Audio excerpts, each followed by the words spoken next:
Welcome to the Salmon Runs YouTube. Enjoy the video.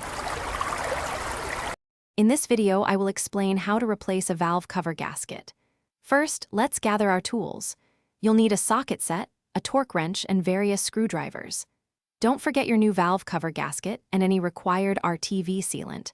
Having shop rags, a drain pan, and a clean, well-lit workspace will make the job much smoother. This preparation ensures you have everything at hand for a successful replacement. Now, let's prepare your engine. Always begin by disconnecting the negative battery terminal for safety.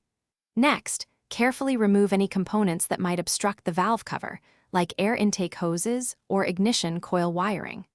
Once clear, unbolt the valve cover, usually with 10mm bolts, and gently pry it off. Take your time to thoroughly clean both mating surfaces, ensuring all old gasket material is completely removed for a proper seal. With the surfaces clean, it's time for the new gasket.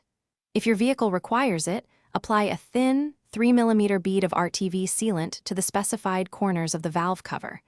Carefully seat the new gasket into its groove on the valve cover. Then, gently place the valve cover back onto the engine, ensuring it aligns perfectly with the cylinder head. Hand tighten all the bolts before proceeding to the final torque. For the final steps, torque the valve cover bolts to your vehicle's specifications, often around 7 foot-pounds, in a crisscross pattern.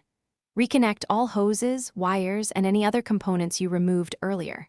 Finally, reattach the negative battery terminal and start your engine. Let it run for a few minutes, then carefully inspect around the valve cover for any signs of oil leaks. Congratulations, you've replaced your valve cover gasket. Thanks for watching. Consider subscribing if we helped you.